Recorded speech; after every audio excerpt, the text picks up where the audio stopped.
Welcome all. This season on Frame of Mind, we're giving you an opportunity to meet the filmmakers before you get to see the film. It's sort of like a Q&A at a festival, but before you've seen it.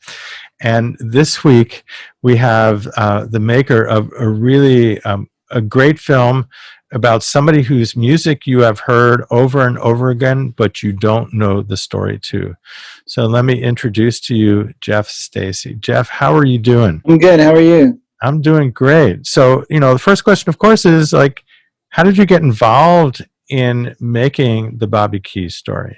Fox had made this movie that I had written a few years ago, and on the heels of that, I was due to direct another movie I had written, and then all the money fell apart.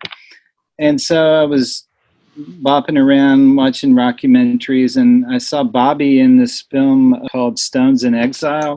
And I was a big Rolling Stones fan, and just, I knew the name Bobby Keys, and I remember him from the Joe Cocker Mad Dogs and Englishmen film, and he was very charismatic. And so I started to think, well, I wonder if he's still alive. He'd probably have some good stories to tell. And then I mentioned it to another filmmaker that I knew, and his eyes got real big, and I was like, oh man, he's going to jump my claim on this unless I get busy. And so who was that? I'm not going to say. So I was like, I better try and find him. And Bobby wasn't too easy to find. He at the time, he didn't have any kind of internet presence, but I managed to track him down. I'm kind of good at that. And how did you track him down? He had been in this band, and I can't remember the name of it, but one of the guys in the band had a website and had put Bobby's name as like one of the guys in his band, right? Because I think Bobby was the biggest name in his band. And so I reached out to him, and he said, well, I am still in touch with Bobby, and let me talk to him and see, sort of what he feels about it. And so that took a couple of weeks, and then he got back and he was like, well, I talked to Bobby and he seems like he's into it. He wants to talk to you. So Bobby and I got on the phone together, and what was that first phone call like? It was fun. I mean, it was, Bobby's kind of like me. He didn't like talk on the phone that much. And so he was like, look, man, I'm not interested in talking about like all the drugs I did and who I saw have sex with who and all that stuff. And I was like, yeah, we're going to talk about rock and roll. That's what I want to talk about. And he was like, well, you're saying all the right things, Jeff. And he was like, let me look you up and, just do a little bit of homework. And so about a week later, he came back and said, well, I checked you out and, you're legit. And so let's move forward on this. And then I was in Atlanta doing a movie. I was doing a terrible TV movie. But on the weekends, I would drive up to Nashville and talk to Bobby because that's where he was living. Mm-hmm. And we hammered out the, sort of the money stuff. And we're able to proceed once I had gotten the rights to he had just written and was about to publish an autobiography. And so mm-hmm. I bought the rights to that with my two partners. And then we just started going. And he, was like, oh, you ought to talk to this guy and this guy and this guy. And so. Right. Once you've got the buy-in, then you get all the other people involved. I imagine, if I were starting this project, after you get the sort of buy-in, then you start wondering about, well, I'm going to need an awful lot of archival material here, and that's not going to be so easy to find. How did you sort of, get a hold of and get clearance for a lot of material?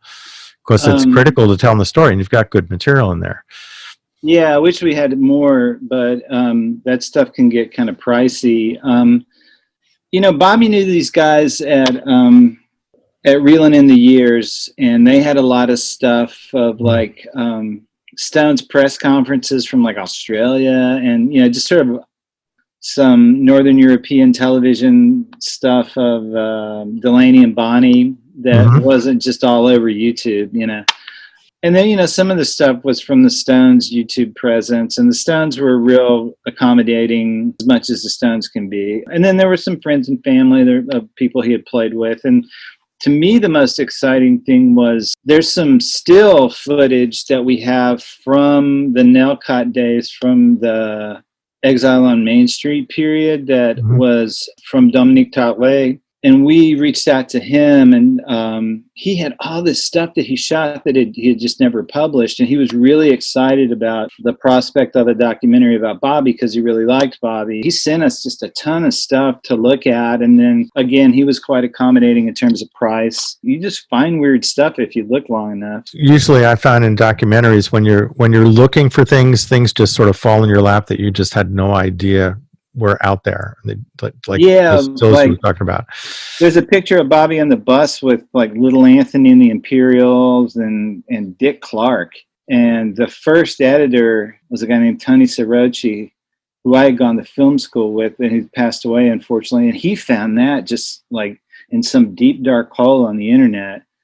And when he showed it to me, we were all super excited because, you know, that was just a nice little chunk of time right there to show young Bobby, Dick Clark, of course, always young, and you know all these people from that Caravan of Stars period.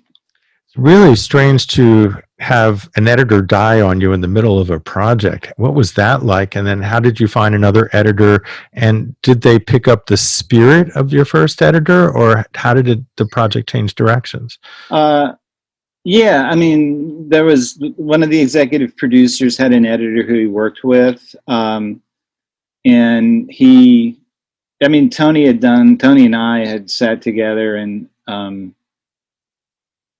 Tony worked off of a paper edit that I had done, and you know, we told the story. It was a lot of winnowing of material, because I mean the first cut we did was like 5 hours long, and there were all these great stories of Bobby going to jail and getting in, you know, he was a getaway driver for a pool shark. I mean, there were so many cool stories, but after a while, you know, we're not making the Berlin Alexanderplatz, and so which would be nice. Berlin Alexanderplatz is a very nice experience. Yeah, but yeah. You know, it is a real challenge when you have somebody who is connected to so many places in music. I mean, his love of music and what he played, and he played with so many diverse kind of groups, and had such the plane of the music, the plane of his life, and the plane with the problems of his life, these all, and sort of to make sense of them and to edit them into a coherent story. That's a real challenge, both in like producing the thing, directing the thing, and then, you know, sitting with your editor and sort of finding what out of that 5 hours is what's really kind of crucial. And I think this film does an incredibly great job of that. Well, thanks. Yeah, it was challenging because he was, you know, he was a guy who touched like all these different parts of rock and roll, and so you kind of needed to include a lot of that. And yeah, and the sort of essence of his soul, which I think totally comes across in the film. I mean, I think that's sort of central. Do you want to talk a little bit about traveling home and why you decided to do that, and some things that happened along that path? That happened two ways. It was on sort of the agenda of things to do, but you know, Bobby didn't like to go anywhere unless he had to. And then there was a gig that's in the movie, and Bobby's like, well, why don't you guys come on out and, you know, we can go to Slayton. And so we did, and drove all over the place, you know, filming him. And, you know, we shot that concert with Joe and them, which is where that really long solo comes from. That was interesting. Bobby wasn't feeling too good at the time. I think some of that sort of informed his decision not to go into his high school reunion, which, you know, Bobby had a complicated relationship with that part of Texas from his growing up time. Well, I mean, clearly that part of Texas was not interested in who he was and what he was doing. And, you know, I think part of what comes clear in the film is that he wanted some sort of validation from his hometown about, you know, that he turned out good and did a good thing, which of course he did around the world. But sometimes getting a pat on the back from your hometown, it makes all that travel, all that, you know, that much more poignant, and I think much more, you know, powerful for your story. So your film does a great job at telling a story of a rock and roll musician. I see a lot of music docs. I'm sure you do as well. what advice could you give to people who are going to make a music doc to not do? Because clearly you have a knack for being in the right place and doing the right thing. That's a good question. They're very I know you've challenging seen for a lot me. of them, right? Yeah. I mean, the thing, I mean, I made the film I wanted to see, and I got a lot of grief for sort of decisions I made. Not a lot, but some grief. To have be it so interview centric and have a lot of talking heads as opposed to a lot of sort of action footage of bands playing. But to me, I would say, like, show something that hasn't been seen before. So that's informed the decision that I made, because I would rather look at some old rock and roll altocockers talking about what it was, because you don't see that on YouTube all the time. And that was the part when I was making it that was so cool, was to, I mean, I shot a lot of Bobby playing with his band, and that was fun. But it's like, well, how many times can you show these songs? And then you get into also licensing issues as well. But you're only going to see them talking about, I'm only going to see Keith and Charlie and Ronnie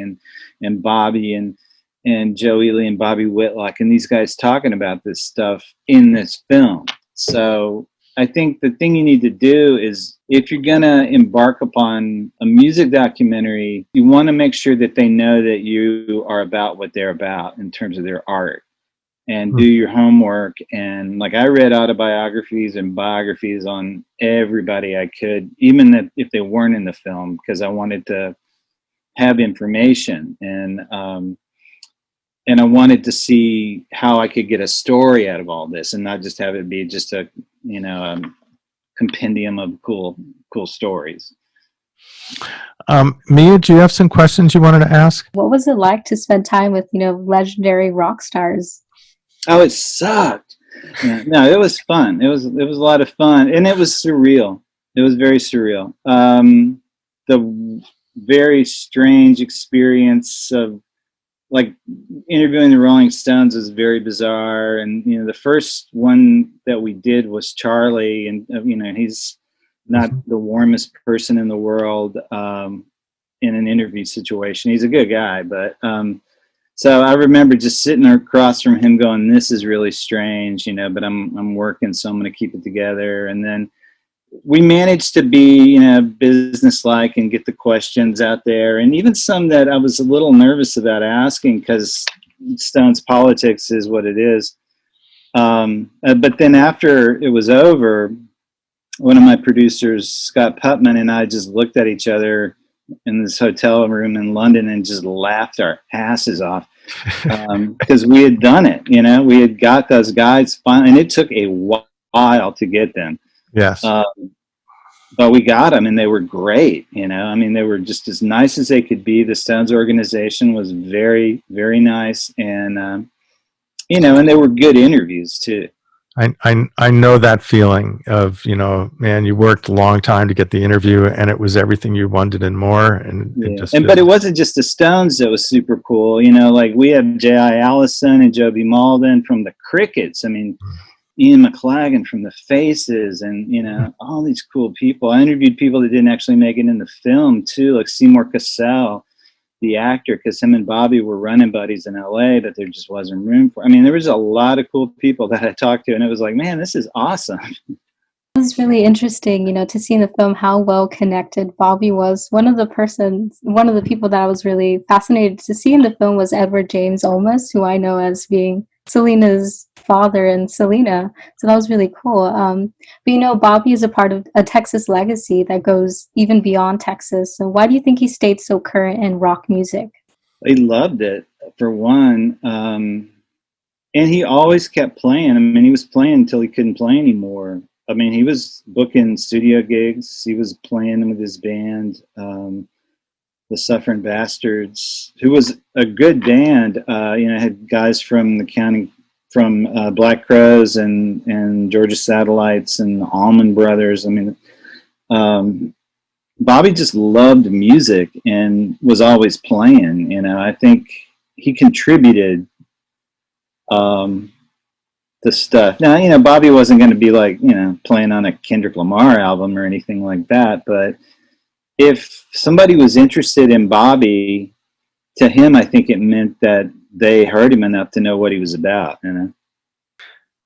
Throughout the film, drugs sort of flows. The music and the drugs kind of intertwine in a kind of interesting way.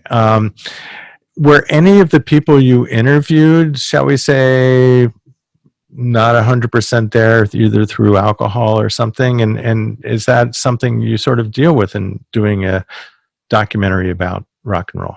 Yeah, there were a couple of people that were, J.I. Allison called it above the weather. Uh-huh. Yeah, I mean, and you might be able to I think I've only included one. Yeah, one. And you probably know who it is. Who was clearly high when I was interviewing him. Now, I did interview some people that didn't make it into the film who were quite drunk at the time. And they were very interesting. Yeah, it just was like, I don't think it's going to happen, man. Interesting, but probably not very articulate. So Jeff, what are you working on now? It sounds like you're somebody who is always working, and at a time when not much work is happening. Yeah, well, I make my own films. Really, I try and do it at a budget that I can get it done after. I just have very frustrating experiences with larger projects. So I'm in post-production on a feature that I shot last summer. It's in with the sound editor now, and it's almost done. I'm actually supposed to be getting some stuff tonight for me to look at. That's very exciting. Yeah, it's a scripted show. And so doing that and doing some writing and trying to do a project with some other actors. And then I write like books and stuff as well. And then, just trying to stay busy. I got to tell you that I know you don't remember this, but I met you a long time ago. Uh-oh. I hope I didn't say anything stupid. No, you were cool. I did a short film in the early 90s called Blue Jean Jacket. And man, I love Blue Jean Jacket. Thanks. And it played at the Dallas Video Festival, and I came down and saw it, and I think you were so kind to put it in a touring thing that went around. Absolutely. Of course. I love that movie. Thank you. That's kind of you to say. I would love to see the new films you have coming out, and anything I can do to help promote your work. Of the two projects I know, I love them both. So, where did you go to film school, by the way? Columbia College in Chicago. Really? Yeah. That's a whole nother discussion offline. But and how long ago was that? I got my MFA there in '93. Wow. Long time ago. Yeah, a long time ago. And do you teach? Yeah, as a matter of fact, well, after Columbia, I was in the movie business as like below the line guy. I worked as a decorator and a art director and a lead man and all that for quite a while. And then about 6 years ago, around the time my children were starting to enter high school, I was like, this is not going to be sustainable. And Austin's not really the best town for movies, despite what they would proclaim. So I was always having to go to Atlanta or someplace to work. And we had just moved back to Austin after many years. We'd been in Baltimore forever. So yeah, I went and I teach high school now. Oh, really? Yeah, that's how I pay the bills. I'm an ESL teacher. Well, teaching high school is tough. Are you teaching online now? Yeah, right. Until next week, I am. Yeah. Well, good luck. Stay safe when you go back. It's a struggle, and all of us who are teaching, it's a challenge to do well. And I did teach college at like Towson State in Maryland. Yeah. I taught at Columbia for a little bit as well. So yeah, I know Towson. Well, Jeff, thank you so much. Good to connect with you. Really great to connect with you. And yes, I remember that film very, very, very well. and looking forward to it. And thank you for letting us show your film on our TV program. And I know that all the people in the North Texas area who will be watching this will very much enjoy this film. Oh, that's kind of you to say, and thank you for showing it. I appreciate it, and and I'm Bobby up there in Rock and Roll Heaven. He appreciates it as well.